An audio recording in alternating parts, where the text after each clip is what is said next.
अस्सलाम वालेकुम। डॉक्टर अशरफ जावेद मलिक आपसे मुखातिब हूँ। दुनिया में बहुत से ऐसे वाक़यात ज़हूर पज़ीर होते हैं कि जो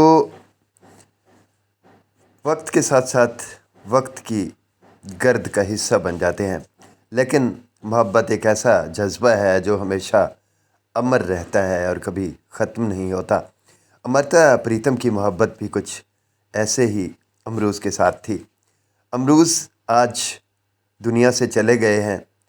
एक दिन मैंने अमरूज़ से पूछा कि तुम्हें अमरता की सबसे अच्छी बात कौन सी लगती है। अमरूज़ ने जवाब दिया कि उसकी मौजूदगी। मैंने अपने अंदर की औरत को उस वक्त महसूस किया जब एक बार अमरूज़ एक पेंटिंग बना रहा था और मैं उसके पास बैठी थी, तो उसने पेंट ज़दा बुर्श से मेरे माथे पर बिंदिया बना दी। अमरूज़ को मालूम है मैंने साहिर से मोहब्बत की थी। ये मालूम होना अपने आप में अहम बात नहीं है, इससे परे जो कुछ बहुत अहम और बड़ा है वो अमरूज़ का मेरी नाकामी को अपनी नाकामी समझ लेना है। अमरता प्रीतम। बंदे का सबसे बड़ा अलमिया यही है कि उसे औरत जिस्म से आगे दिखाई नहीं देती। एक बार अमरता जी ने मुझे पूछा, तुमने कभी वुमन विद माइंड तस्वीर की है? मैं सोचने लग गया। फिर मैंने सारी किताबें मैगज़ीन देख डाले जिनमें औरत को पेंट किया गया था। सब नामवर मुसव्विरों मुजस्सम साज़ों ने औरत को जिस्म के हवाले से देखा था, यानी सेक्स से आगे किसी ने सोचा तक नहीं था।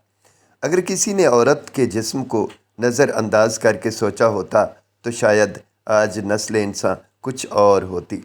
आर्ट गैलरियों में औरत नंगे जिस्म के साथ मिलती है। औरत ख़ुद भी औरत को इसी अंदाज में पेश कर रही है।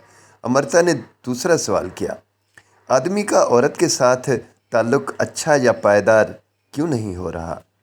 मैंने जवाब दिया, आदमी ने अभी तक औरत के साथ सिर्फ सोकर देखा है, उसके साथ जाग कर कभी नहीं देखा।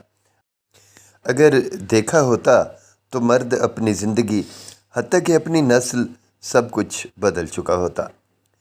ज़हीन औरत के साथ आप चाय तो पी सकते हैं, बातें भी कर सकते हैं, मगर उसे जीवन साथी बनाने की हिम्मत नहीं कर सकते, क्योंकि ज़हीन औरत की मौजूदगी में आपकी सोच की चिड़िया पर नहीं मार सकती।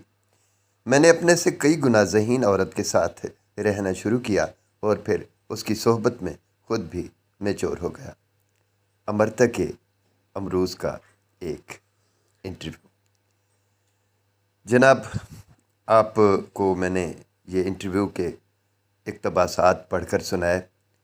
पहला हिस्सा जो था वो अमरता प्रीतम की तरफ से था और दूसरा जो हिस्सा था वो अमरूज़ की तरफ से था। आपने दोनों मुलाहज़ा किए।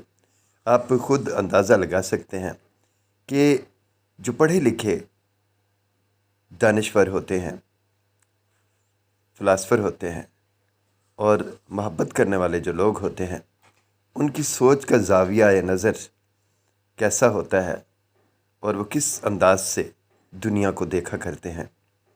खुश रहिए, सलामत रहिए, दुआ में याद रखिएगा। अल्लाह हाफ़िज़। ये है आपका अपना यूट्यूब चैनल हमारा समाज। 5 मिनट मेरे साथ। जी हाँ, आप हैं 5 मिनट्स के लिए मेरे साथ आपके अपने यूट्यूब चैनल में हमारा समाज। आपका अपना डॉक्टर अशरफ जावेद मलिक।